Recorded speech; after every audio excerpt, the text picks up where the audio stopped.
Hello, everybody. Welcome back to Inkylesconvo. Now, it's great to be back, and it's great to be back talking to more people that are involved in podcasting and things like that. And today's guest is we had a conversation about a story, and obviously, as the people know, with me being 9 years sober and stuff. Where it's crazy how you can you meet people and you never really know the stories, but you kind of click. It's his name is Jack Stacey. How you doing, mate?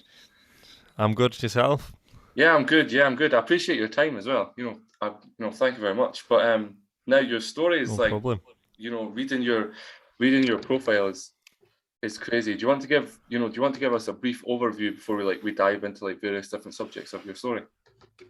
Yeah, it can do. So, in essence, I've sort of always been an entrepreneur, so to speak, from a young age. I started in the health and fitness industry when I was 19 years old. Eventually, built that up from the ground up to opening my own gym within, I think it was 2 years, and then within a year from that, I upgraded to a bigger facility. So I was doing that. In between, then I set up little businesses here and there, like a hot tub business, a naked butlering business. A few other things. So I've sort of always been like on the entrepreneur journey. I then became a dad, and I found that I was struggling to balance my work-life balance of being present as a dad and then being present as an entrepreneur. This sort of led to like massive overwhelming stress, and then because I was so stressed, I started dealing with all these vices, drugs, alcohol, all sorts, and basically then hit rock bottom, and then I've rebuilt to where I am today, basically, to this podcast. Yeah, awesome. Yeah, and now to go from what, if you don't mind me asking, what age were you when you became a dad? Good question. I'm 29 now, so I was 26, 27. So my eldest son Woody is 2.5. So do the maths on that. I'm not very good when it comes to years and dates and whatnot. Well, yeah, yeah, would have been 26, 20. That's a young. I can see why you got stressed as well with being a dad at like a young age. You know what I mean? That's yeah. And with your with you being an entrepreneur as well, where when you were younger, where did that spirit come from? Was it a family thing, or was it just you were like, I just want to do something different from the casual 9 to 5 type thing? To be fair, it probably stems from like my childhood. Like my mum and dad we were working class family. My mum and dad, especially my mum, had like a really good work ethic, so to speak. So she was constantly at work all the time, work, work, work. Same with my dad. Obviously, I've got 3 older brothers and sisters, so they had to be working to provide, etc. And I always remember when it was like in junior school. So like when we did like school plays or anything like that, other mums and dads would come. And my mum and dad wouldn't be able to come because they were working, and it's not because they didn't love me or anything like that. It was just because like they were busy working and providing that way.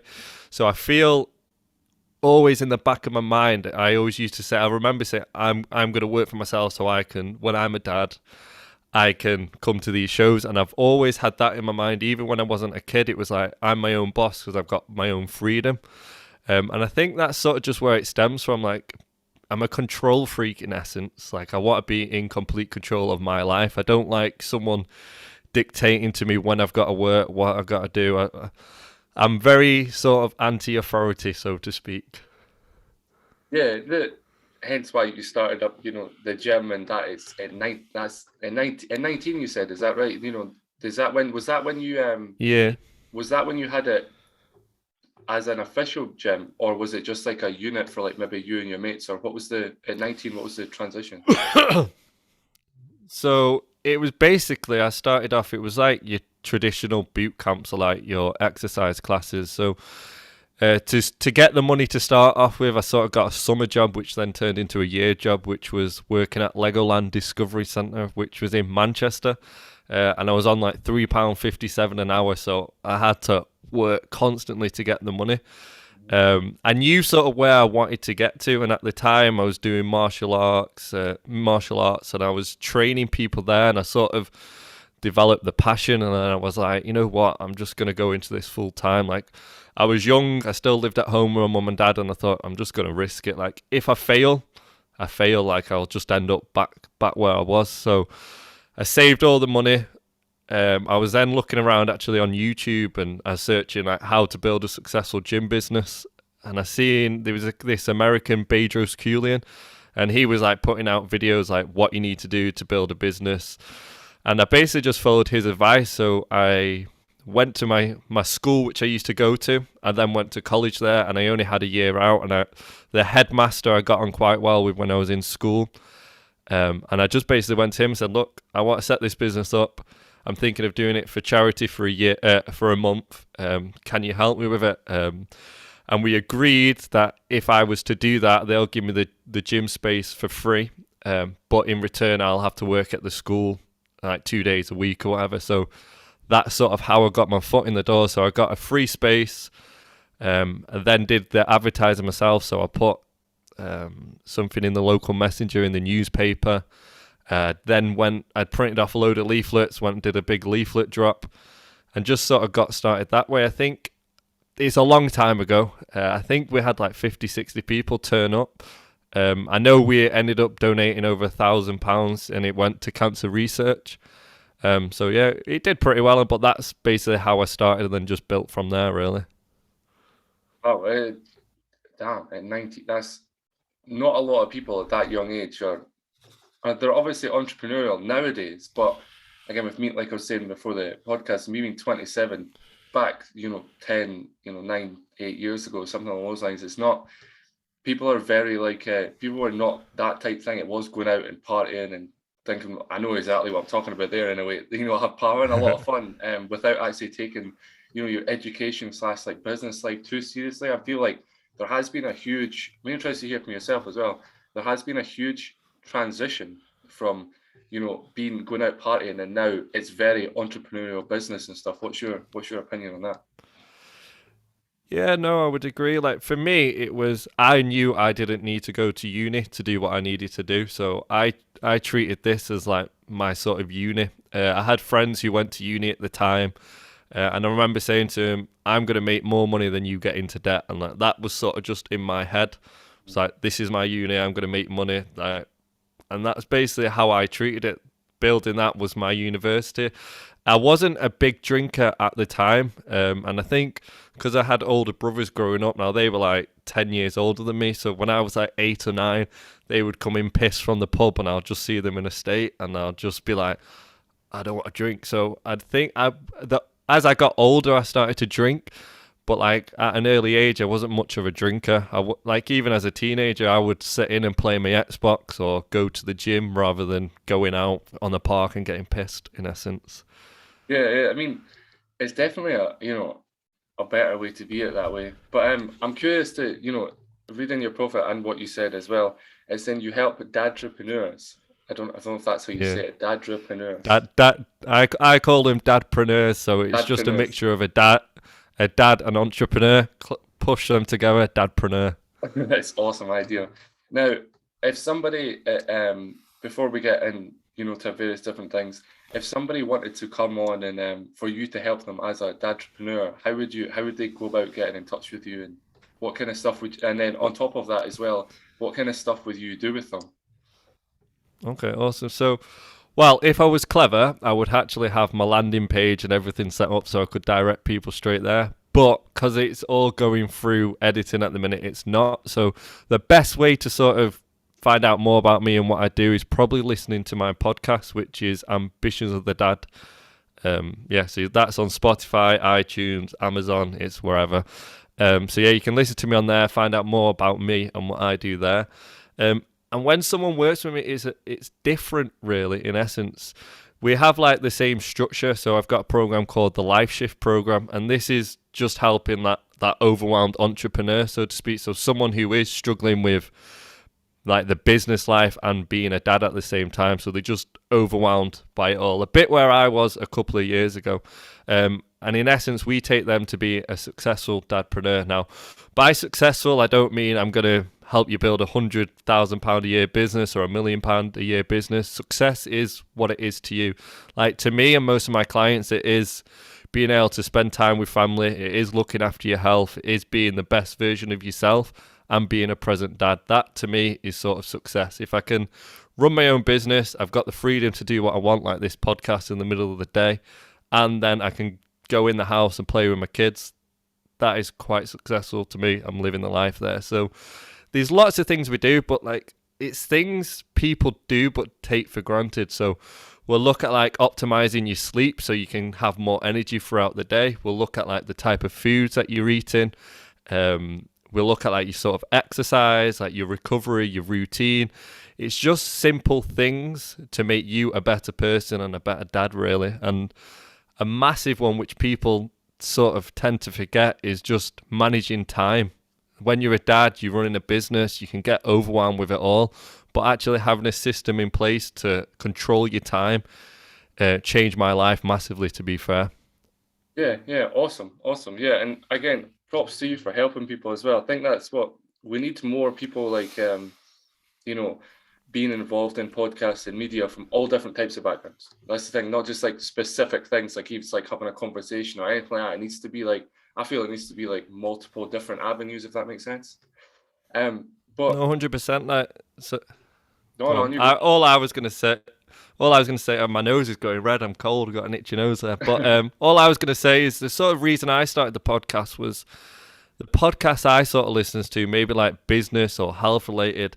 It seems to be always by people who on the outside look like they've got the shit together, like the stuff together, and like they're not necessarily very relatable. So the reason I started the podcast is I am just literally a normal person. Like, I'm not a multimillionaire driving a Lamborghini or anything like that. I feel like I'm quite relatable. I've gone through what most people go through, and I don't feel there's that type of podcast out there for people where it's just quite relatable. It's always, we're living in dreamland, like, look at me, I'm living on a beach, or I've got all this money, like, listen to what I'm saying. I don't feel there's a podcast out there for the normal person, so to speak. Yeah, I feel that and to be honest with you, as people will know, that's why I don't speak to necessarily a lot of people that I've had quite successful people on, but it's not all based at the success people, because I feel there's too many people that have like the top guests that just aren't relatable. Whereas if you have guests that aren't relatable every now and again, as special ones, it's just easier. So you're better catching people and speaking to them on the way up type thing. I definitely feel you on that one. That's the way I run this podcast. But now with your gym and that, as I said to you before the podcast, is definitely an aspiration of mine, and anybody that my training partners and that, I know that we're lucky enough to have a private facility to train at, but it's not a gym. It's like literally, for the boys, for the people that compete and that type of thing. So it's a little bit different, but and we were wanting to go about having our own gym, and just like kind of like make people come in and have people we know, even have people like yourself just come down and have bring people in.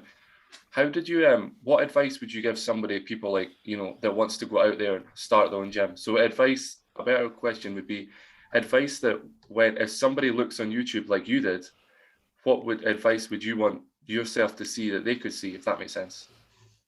Yeah, so opening a gym is cool, like it is a good dream, but you've got to remember when you open a gym, it's not necessarily you're opening a business, and like the first protocol when it comes to business is you've got to learn how to sell and market yourself. If you don't know necessarily how to market yourself, so to build that audience so people know who you are, and then you don't know how to sell them into your business, it's not going to work. No matter how much money you spend on the business, the latest equipment you've got, everything like that doesn't sell it. It's your marketing and how you actually sell the program. And I feel that's where a lot of people fail. And same with like the personal training. I see growing up now, I train here in my home gym, so I don't necessarily go into gyms now. But what I see with like a lot of personal trainers, especially boys, men, whatever you want to call them, they'll go to the gym, they'll do some curls, they'll get big biceps, and they're like, yeah, I'm going to become a personal trainer now. People are going to hire me because the way I look. But within like a couple of weeks, 6 weeks, they're back working at Tesco's on the supermarket because they don't realise like the fundamentals is marketing and selling yourself. So I would say they're probably like the two massive fundamentals is you got to learn to market yourself. You got to then learn how to sell the product once you got the people in front of you, and you've got to be consistent with it as well. You can't just do it once. You've got to do it day after day after day after day, and it'll sort of compound effect to then eventually when you'll have loads of people. But that is what I would recommend: market and sales.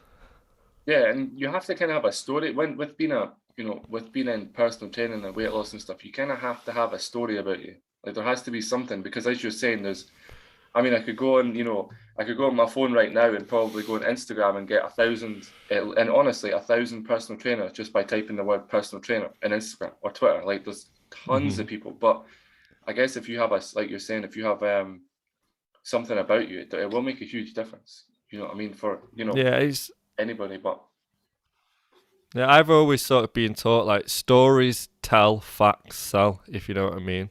yeah, So yeah, like you should tell the story, build the relationship, because especially in the gym business and personal training, it is a relationship business. It's not.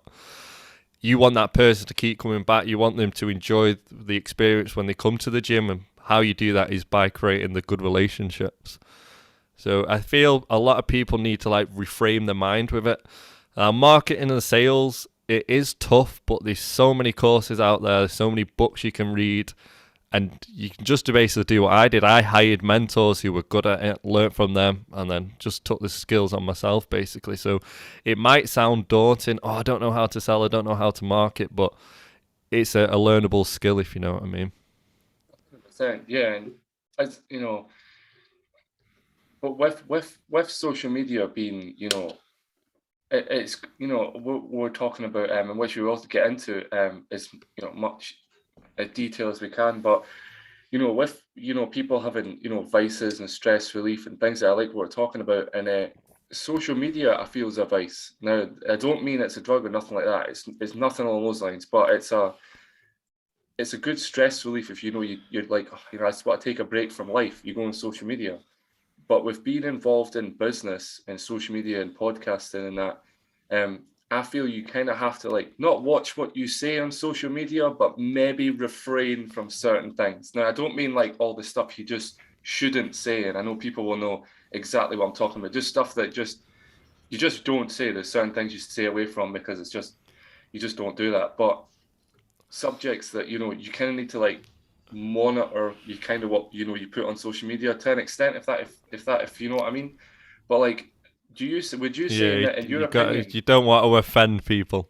effectively, yeah, would you say in your opinion nowadays that you kind of do need to watch what you put on social media, even when it comes to like not just like not the bait, not the stuff that people are probably thinking, but just like anything, because it comes in terms of like representing yourself, as you're saying, representing your children, your wife, your boyfriend, girlfriend, all that sort of stuff. What's your opinion on that? Yeah, in essence, you're always gonna you're always gonna offend someone no matter what you do. Like, so I feel like you've got to know what you stand for as a person.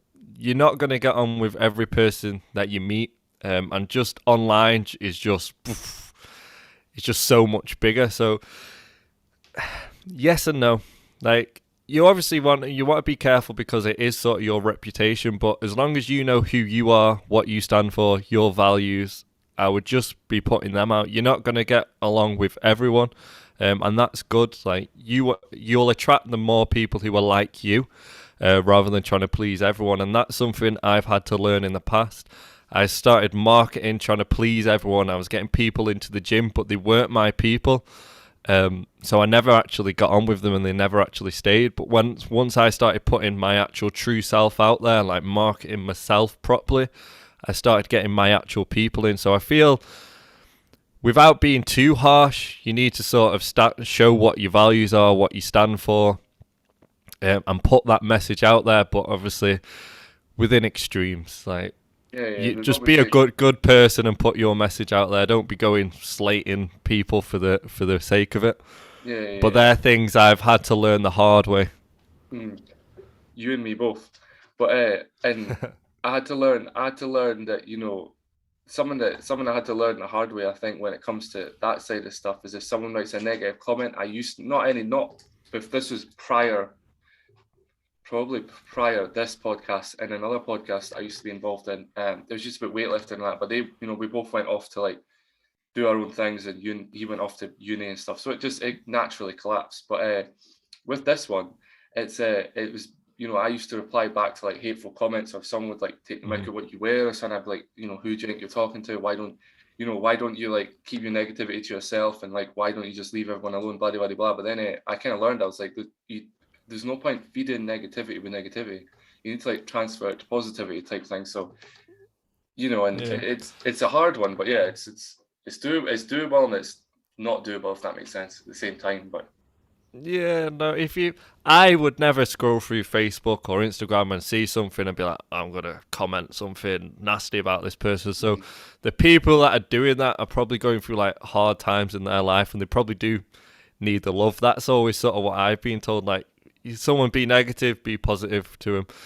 If that person's probably like in a bad headspace at the time and it's just their way to vent, they probably don't mean anything by it. It's just their way to vent. But because us as the creator, we see it and we take it personal, like it feels like an attack. But for them, you're just a person on the internet, which is on their feed, and they're like, yeah, fuck you. I've seen it loads of times. I've had it as well. Oh, in the nicest way possible. I'd be surprised if you haven't been a creator. That's the thing. Any creator has negativity, but it does take the thing like yours. It's a, you know, great analogy you just said as well, is that if somebody is commenting negative, like a successful, happy, again, we're not talking about money, because as you said yourself, success is not necessarily money. It's not going to go on social media and start commenting negative stuff about people all the time. Yeah. They're just going to scroll past it, and they're just going to be like, oh, I don't like that. Scroll. I don't like that. They're not actually going to type, I don't like that. They're just going to say it in their head. I'm not interested in this, and scroll past it. They're not actually going to spend a couple of minutes of their day typing negative comments. And you'll see it with you so as well with being in fitness. It's great. Can really relate with yourself. Is that you'll see it on if somebody lifts a lift the wrong way. You know, they're maybe doing the wrong thing, or something. Their back's maybe a bit curved, even though sometimes it's not. You know, sometimes it might just be because they're hitting a personal best and they're like, oh, your back was terrible, but they forget the guy was like deadlifting like 300 kilos. So there's like, obviously his back's going to be, it's a weird one. But with your gym and that, how long did your gym last? Like, how long did you last managing to have it? So it went through like a fair few different transformations. Like, I've got ADHD and dyslexic as well, so like my brain is firing constantly. So for me, like my vision was to own a gym. Like I never went bigger than that. It was just like, I want to have my own gym. And I thought at 19 that was going to take me like 10 years to get there. I never thought I'd get there in like 2 or 3 years. So then when I actually got the gym, I was like, cool, now what? Like I didn't have a plan. So I found myself, I was just going through the motions. Like I was making good money, which was probably my downfall. Like I was making good money. So then I was like, do what the fuck I want. Like it's cool. Like, so I then got bored and was like, I want to start training men. So, and an opportunity came to me and it was like, right, let's turn it into a boxing gym. So it went from like, my clientele was mainly women, like personal training, boot camps. Obviously we had men. And then I completely changed it and was like, I'm going to go to a boxing gym. Needless to say, that didn't work out the best. So then after about a year, 2 years, I think of that, I then transitioned back and I then named it Super Parent Fitness. Did a massive rebrand and I sort of went back, as the name tells, to helping parents get fit, basically. So we had kids classes, we had boot camps for parents. I named them all like funky names like Kryptonite and Super Strength. And I sort of went down like the superhero route of parents. That went for like 2 years and then literally COVID hit. And then when COVID hit, I was just, obviously personally at the time, the boxing gym, when that, a lot of stuff happened with that, which like affected me. I was in a bad relationship at the time as well. That's sort of when I started drinking and weed, having a lot of that. That was the very first time I ever touched it. I never touched it up until I think I was 25 at that point. And yeah, so that was pretty nasty. I then made this transition, put like literally everything into this, and then COVID hit, and I was just like, great. It was just the straw which broke the camel's back, in essence. I'd sort of checked out mentally from it. I wasn't necessarily there. We could have survived through COVID, and the gym has gone on too, but I just decided to call it quits because the place where I was at mentally, I wasn't in the right place. I was burnt out, wasn't looking after myself. Obviously my vices, which we'll go into in a minute. And I needed a change in life, so my staff took that over, and I sort of just stepped away in essence. Good, yeah, and it's like when you see who's a good podcast, for example, YouTube channel. Sorry, I meant to say it is BuzzFeed. Obviously, that was started by like I think literally two people, and now they have like 20 different presenters, obviously all over, not just on their main thing, obviously all over their all over their various different avenues and programs and stuff like that. And it's very relatable to yourself when you have to see other people doing what you were doing, and that you're about to be like, damn, as you're saying, damn, I could have done that, or I could be back. Did you have that? Do you ever have that feeling like, oh, damn, I kind of want to go back because you're seeing people run it and be successful with it, or are you just looking back?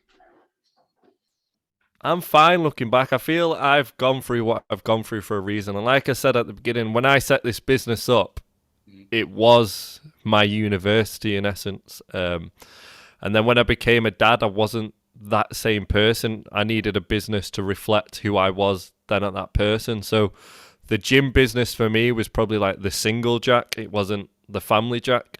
So I do look back over it in essence and be like, I created something. I'm like proud of what I did in essence. And then when I've moved as well. So I've moved from Manchester to Devon. That was part of all like the transition. And I looked at setting something up down here, but I've not done it in person. I've built my business online instead.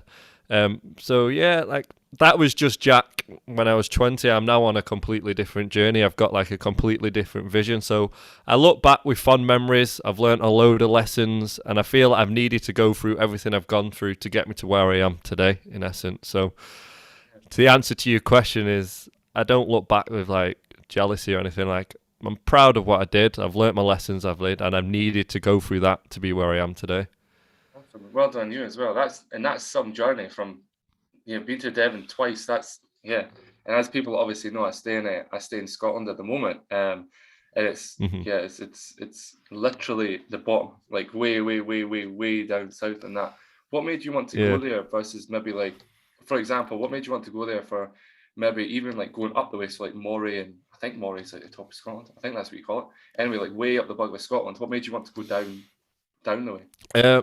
So basically, we've got friends who live in Exmouth, and we've come down a couple of times and we've seen them, and we actually really liked it. So Exmouth is just like a beachfront. It's a nice sandy beach. In summer, it's quite warm, so you can go in the sea. It's nice. And where we are, it's just a nice place to bring up a family. Like Manchester, I love Manchester. It's where I was brought up, but it wasn't necessarily the best place to like sort of bring a family up. Like, it was getting rougher where we were, like the area we were, like the knife crimes on the rise. And we just thought, you know what, we want a big change. Like, I needed the change at the time. We had friends down here, and we're like, why don't we just move down here? And we sort of did it. We didn't even look at the house or anything like that. So we didn't buy, we've just rented. But we've rented without necessarily even looking at the house. We just thought, if it's meant to be, it's meant to be. And it sort of worked out that way in essence. Yeah. And I guess it'll make you, like you said, able to concentrate on your business and concentrate on helping people and things like that. Is there, before we touch into the vices and stuff like that, is there a big, again, this might be a common sense question. I always say to the people as well, I might be getting like screamed at in the comments for something, but for this being a silly question, but is business online a lot different from business in person? Like the way you go about it, the way it conducts and things, or is there slight things or similarities? I think the principles of business are always the same. Like, I feel no matter what, like the principles of business are the same. Like, the way you deliver the business is different. Like, for me, it took a bit of learning to do it, and I felt like I was in the idea phase for ages. I was just on the hamster wheel in essence, just going round and round and round, and then I just needed to take the plunge and have that belief in myself again that, well, actually, you've done it before, you can do it. And I wouldn't say there's a massive difference if you understand the principles of it. I guess it's understanding the way a business is run and the way a business like you conduct yourself and things like that. Yeah, it's yeah, good for you, to be honest with you. But now you're we'll touch in to vices as much as we can. Obviously, you know, as people, I know you obviously need to you know, with talking about vices and that, it's hard for people to hear. So like obviously, because if you're still trying to get over them and that, so I will say to people, if you're not in, if you're, you know, if you're dealing with stuff like that and you don't want to talk about it, this is like the one point where to, you know, thingy in that. Because I remember when I was going through obviously I know it's about you, but I'll just relate back to myself a little bit. You know, when I was becoming sober and that, the one thing that was hard for me to hear about, as I'm sure you know yourself and that as well, is that was like was vices, was like, you know, alcohol and substances and various different stuff and that, like the things that you used to deal with and that you couldn't necessarily be around them, if that makes sense. Yeah, So yeah, no, massive.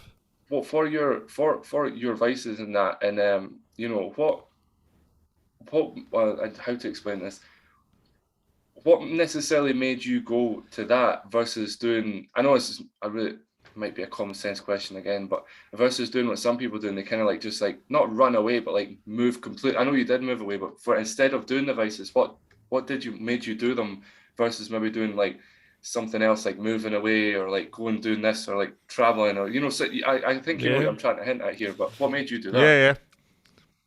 So obviously at the time I had the business, and in essence, like the business to me felt like a massive anchor. Like I felt trapped by the business in essence. Like I couldn't move away because I had the business where I was. And I started on, like I mentioned, the weed. It was the oil at first, so I put that under my tongue, and it would take like an hour to hit me, and it would be nice because for me, I was escaping myself. In essence, that's what I was trying to do. I was trying to escape my brain because at the time I didn't necessarily fully understand myself, like the way that my brain works. I always thought because my brain was like so active, so on the go, so constantly thinking of new ideas that I was like wrong, like I was weird for that.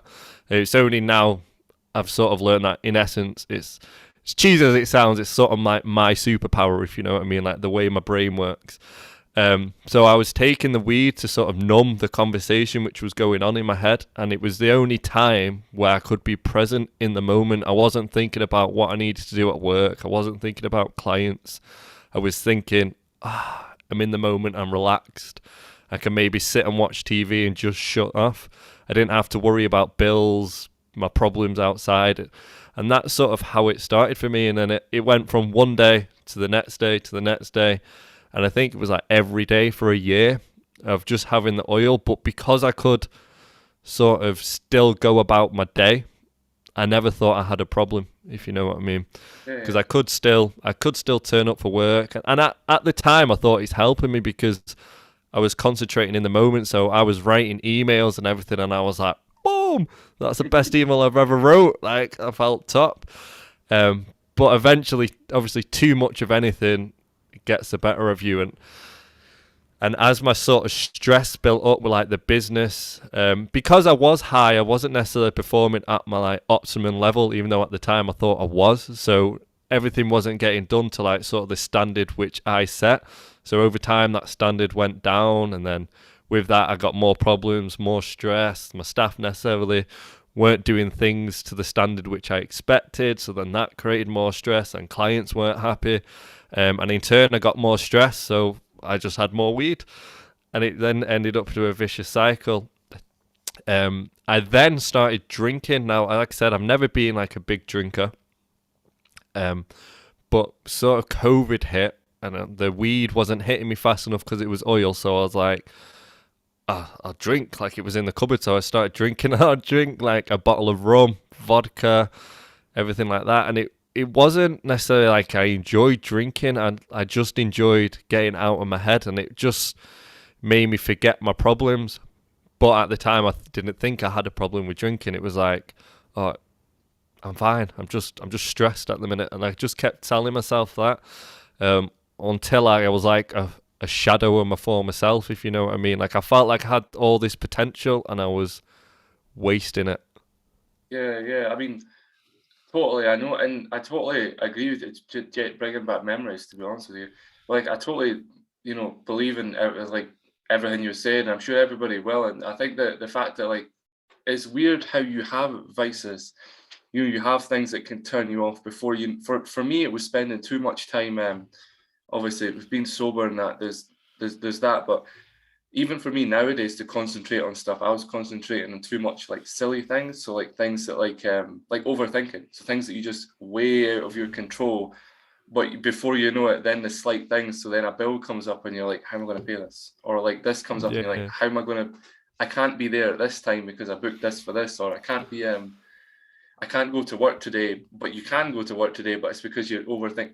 It's crazy, and that how say obviously before we continue on there, say like somebody is struggling with vices just now, whether that be we'll just say vices in the whole, because I guess you never know. I guess you genuinely do never know what someone's going through when you're speaking to them naturally. But what would you say to somebody that necessarily is struggling with different vices to like try and obviously saying come off's easy. Anybody can say come off, but to actually do it's the hard part. So even to try and help somebody to wind them off, what information would you give them? Like for me at the time, I never necessarily realized I had a problem. So I feel that first off, you've got to realize you've got the problem. Now, someone saying to you you've got a problem isn't gonna happen. Like you need like a massive life event in essence to happen for you to be like, oh shit. And then I feel once you've sort of had that epiphany, again, it's going back to a vision. Like you have to have a vision of what life could be without that and work towards something else.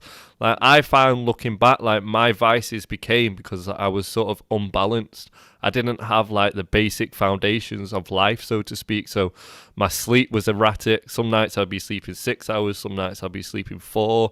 Some nights I would get in at 8 o'clock and I'll sleep right the way through till 6 the next morning. So I never had like the foundations of life. So it's then working on yourself. So it was like working on your sleep, working on your health, like your nutrition, and just building you as a person. Forget everything else. Just build you as a person. Like as you become better, then life becomes better. So it's realizing you've got the problem, asking for help if you need help, and then just focusing on you and working towards that vision of the future. Yeah, exactly. I think, and like you're saying as well, is the hardest part. I think people find is that actually admitting you have a problem in the first place is until because anybody could say, you have a problem, mum, dad, girlfriend, boyfriend, whatever, could say that you have a problem, even your boss, and you're like, nah, I don't. And then again, that comes to it's a circle back to what we were saying, in the fact that like then you start making excuses. And it's like, oh, that person says I have a problem, so like you'll stop going into work because it'll be the way you look and the way you feel. Honestly, your mind, when your mind starts playing games like that, it's amazing the roads you go down. Like it's fascinating, to be honest with you. But what So for me, this is a personal story, but I'm willing to share it. So I was smoking weed. So I started smoking when COVID hit because I found like the oil wasn't hitting me fast enough. So I was like, I smoke, and then that would hit me within a minute. Well, as I was smoking, it would hit me. I ended up then, I was probably smoking about an ounce a week. So I was constantly smoking. I went from not smoking to smoking that a week. And what I actually found was like my biggest fear. So coming from the gym industry at the time, like I always thought if you're going to be a personal trainer, you need to be like big, muscular. So I went through phases of like going on steroids and everything like that. And like for me, a massive part, like a worry on steroids was like, I don't want to get gyno. So, when you develop a tit basically. When I first started weed, I just came off a cycle. And I didn't come off the cycle properly, and then I started on weed on the oil, so I feel like my hormones were all out of balance, which was fine. But the moment I started smoking, that's when I feel like my hormones went completely OTT, and then I just started to develop like a boob, like gyno, literally a woman's breast, basically. I laugh about it now because it's funny, but I would see it in the mirror, but that to me was like my biggest fear. But smoking was helping me that much, so I told myself that I just kept on going. So there were signs that it was affecting my body, but I chose to ignore it, in essence. So I forgot what the question is and why I bucked in with that, but I would see things and be like, oh, this isn't right. But that for me should have been a massive sign that what I'm doing is not good, but it wasn't. I carried on I carried on, I carried on, I carried on. So yeah, I just feel like for me it was a massive life event, like a cold wet fish slapped me around my face, and I was like, wow, like I had to step back, and I feel maybe getting out of your sort of your environment and taking that like 1,000 foot view rather than like the 10 foot view, so you can really see like your life, the directions it's going would help you. Yeah, exactly. Yeah, I definitely how to put this.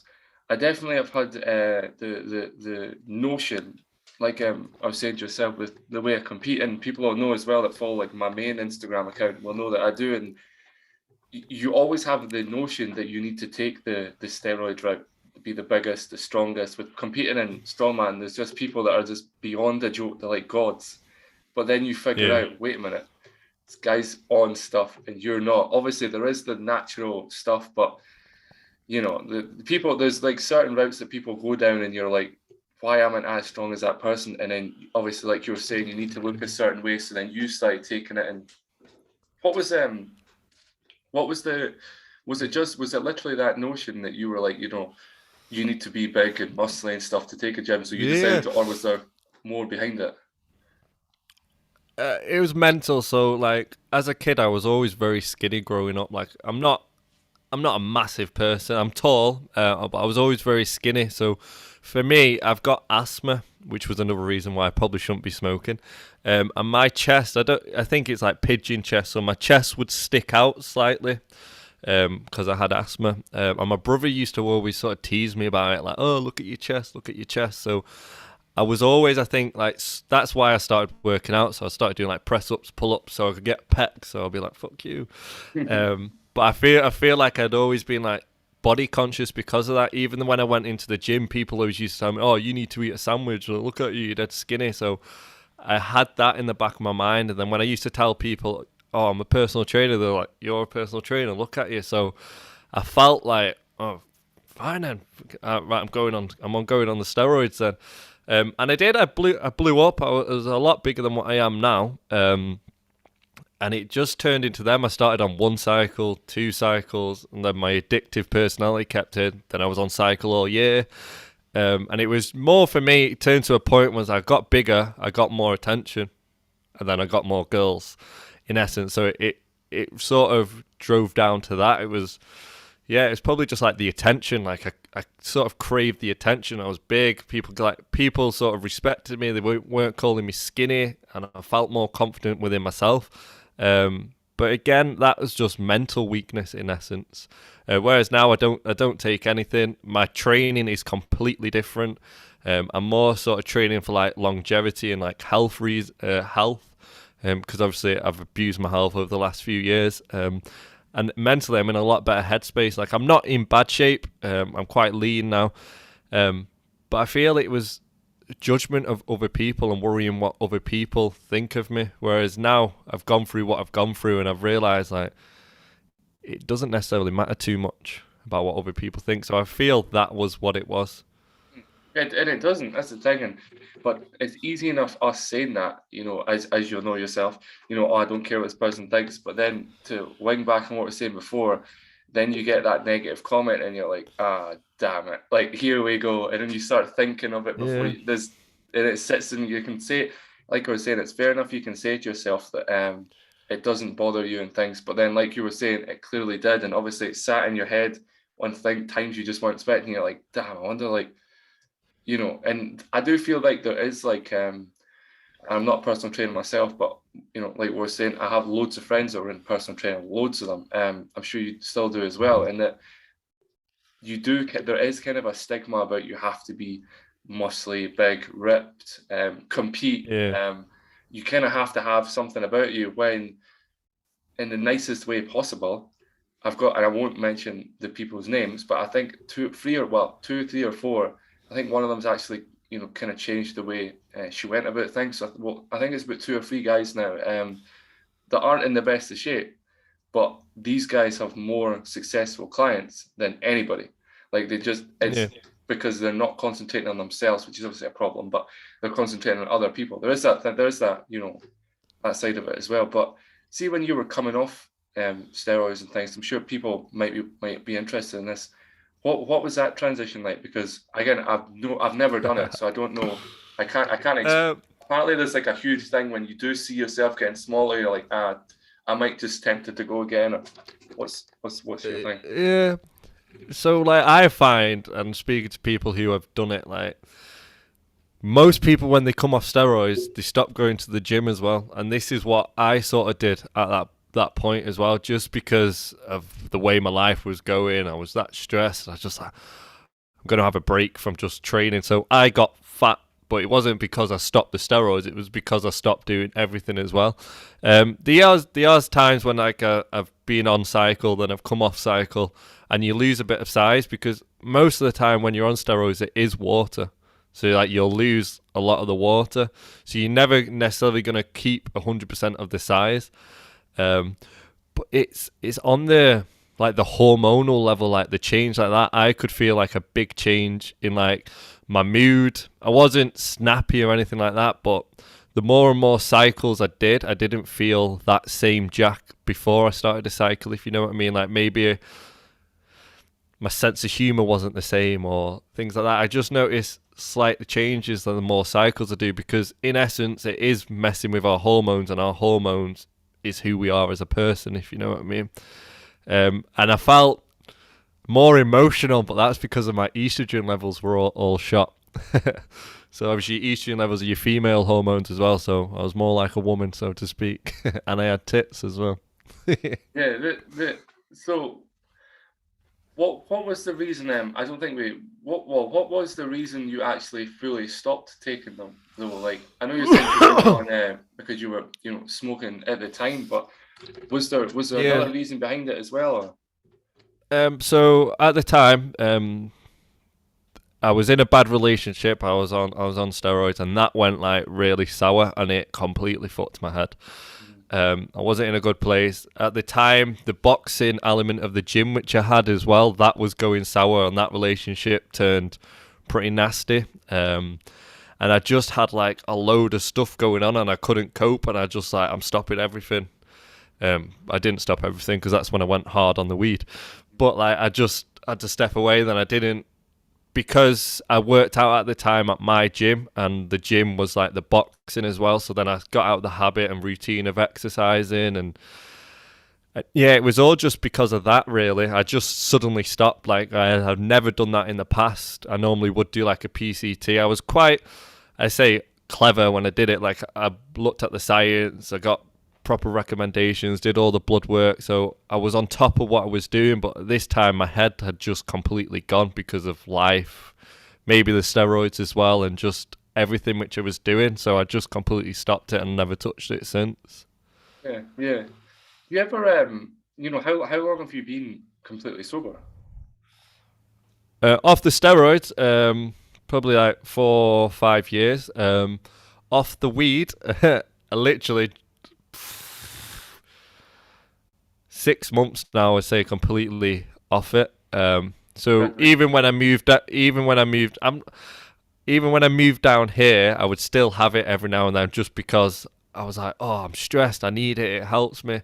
I wasn't having it as much, but I found it would creep back in, and then one day I was just like, I ain't fucking doing this, and just binned everything, and then never touched it again. Drink wise, I was, like I said, I was never a big drinker. It was really in the height of COVID, but it got really, really, really bad. And I was like, wow, like, I've got that addictive personality. If I do something once, I like it, then I'll do it again and again and again. And I don't know when to stop. So I just thought, I'm not touching any of it. And instead, I've sort of gone really hard on my exercise instead. So that is my addiction now, so to speak. And it keeps me in line. Good. Where I was going with that was, do you ever miss any of your vices? Steroids, the smoking, or anything. Do you ever miss any at all? Don't miss steroids. I don't miss drinking. The only thing I do miss is the weed. And it's not necessarily the weed; it's the smoking. And I've got a friend down here who lives in Exmouth, and he smokes it. And I feel like whenever I see him, it would be nice just to be like, oh, just have a smoke, because I feel like it does help relax me, but I also know that I can't control it, and I know like in the moment I'll like it, but then driving back in the car, my brain will be going crazy. I'll be overthinking everything. I'll probably be tripping, like thinking people are gonna come in after me, like just having a bad trip on it. So yeah, it's not necessarily worth it. And like I said, I've got the vision now and I've got the goal. Like a goal for me is I want to surpass 100. So I want to live till I'm past 100. Crazy goal, but I thought, you know what, let's just try and shoot for it. So it will impact that goal. And I feel knowing that I'm not going to touch it. Yeah. I mean, it's crazy because a lot of people go down the obviously, like we're saying, the partying lifestyle now. It's still there, but it's not.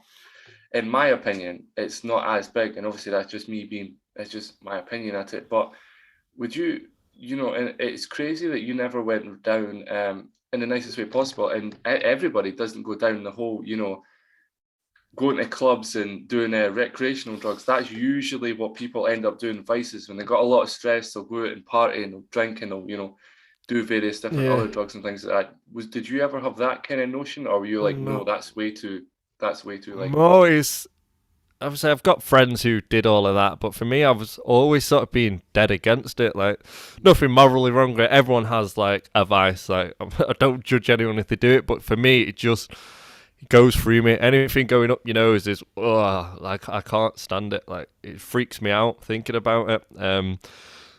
But yeah, so it was never for me. I would go out to clubs and I would go out partying, but I'd never touch that. Like, it's not who I am as a person, and I feel that I'm always I know I have that other side of me, like the devil or whatever, that other person, my addictive personality, and I just feel if I ever touch that would get hold of me way too much. I won't be able to control it, so I just stay completely away.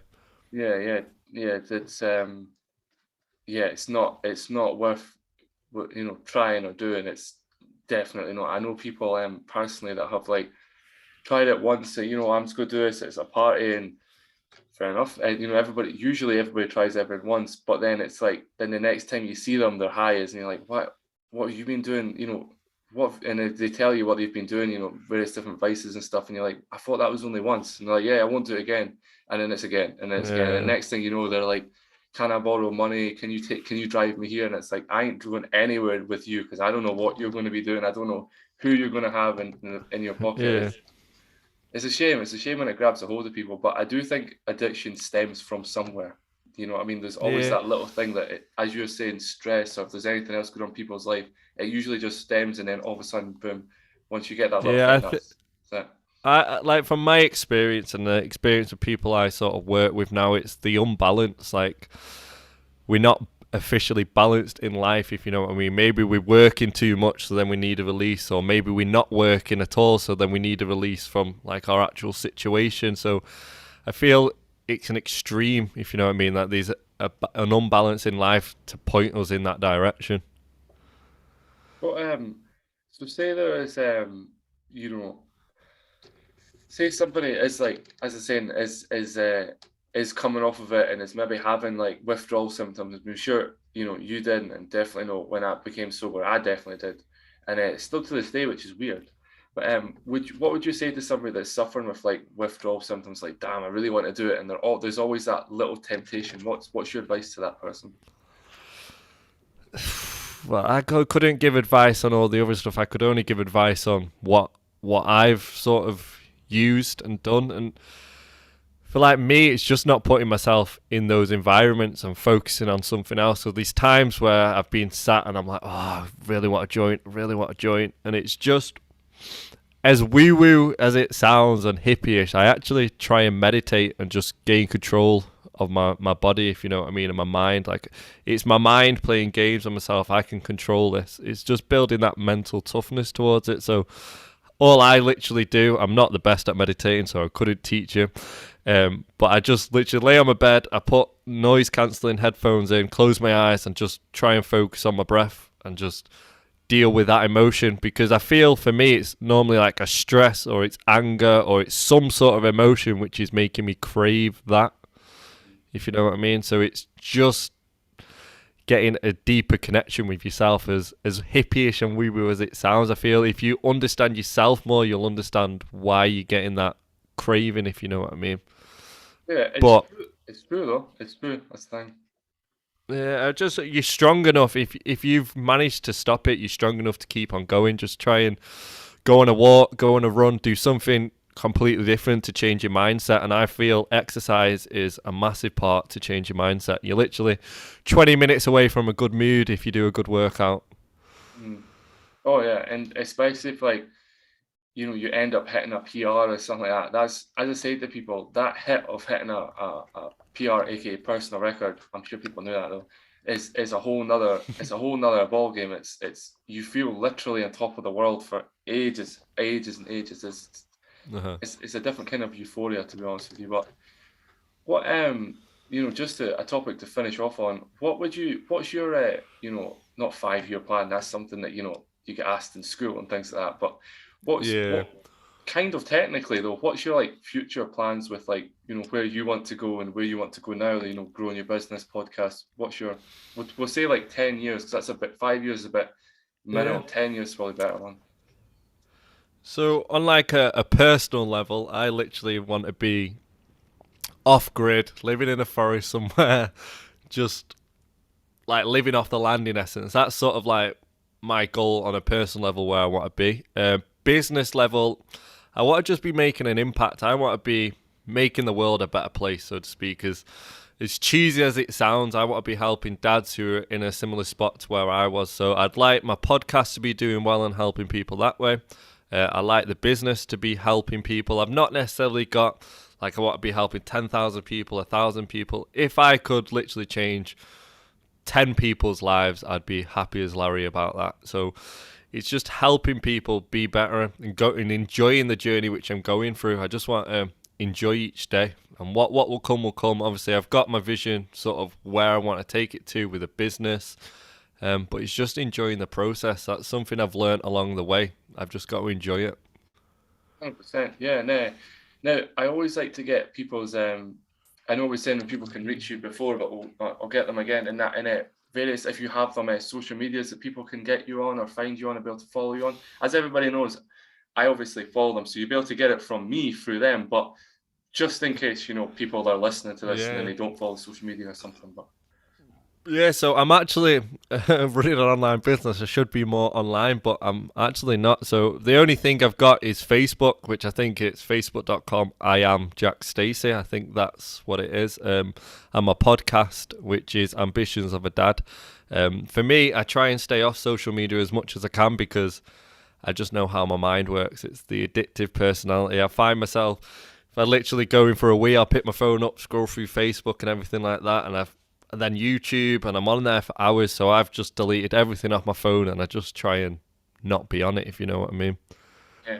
Wow. Oh, I commend you for that, because I remember what it was. I've only been properly back on my own social media for about, in fact, May coming this year, it'll be a year. It's like it's crazy the differences. People need to try it. I usually try and have like a 3-day cleanse. So I'm just not on, obviously scheduling posts and all that sort of stuff, but I'm not actually active on anything for 3 days and then come off once a year. And that it does help. It majorly helps, to be honest with you. But it's crazy because you just get time to yourself and with your thoughts, and if you're like business related like I am, like you can come up with good ideas and your mind's not constantly taking things in, so it can process things a lot more. I try and have I have a day, Family Fridays, so Friday is a family day. So I have found my phone is creeping back in, but I just try and leave my phone in my office or in the gym where I am now, so I don't touch it, so I'm literally present, because I can be playing with the kids but scrolling on my phone and watching a video on YouTube and they're talking to me and I'm just like, yeah, I'm not present in the room, if you know what I mean. So it takes our attention away massively, but that's what it's designed to do. yeah, it's attention keeping, and there's lots of like TV programs and all this sort of. I actually watched Black Mirror, and they have episodes about social media and that, and it's crazy the type of environments and things that go on and distraction. That's definitely a conversation for another day. That program is amazing. I love it, but man, it blows your mind, some of the stuff but Yeah. Anyway, what I will say though is I do appreciate your time, and I'm sure everybody appreciates your story. Thank you. You know, you being able to open up, and that is obviously hard for you to do, and with everybody it's hard to do. But with able to listen to somebody that can open up, you probably helped people be able to open up. That's the thing as well, which is amazing. You know what I mean? But yeah, and as always, everybody, you know, I appreciate you liking, commenting, subscribing, and which is actually blown up, which is crazy. It's crazy. It's crazy to see, and I'm sure Jack will be able to relate when you actually concentrate on something and put something in it, starts to grow and grow and grow, and people recognize you from it, and you get it's a weird feeling getting recognized for something like this, but great feeling, but it's strange. Don't think you'll ever be able to get fully ready for it. But yeah, anyway, Jack, I appreciate your time, and everybody, yeah, like, comment, subscribe, and thank you very much for watching and listening. Thank you. I'll see you later, Jack. No, thank you. You've been listening to Inkylesconvo.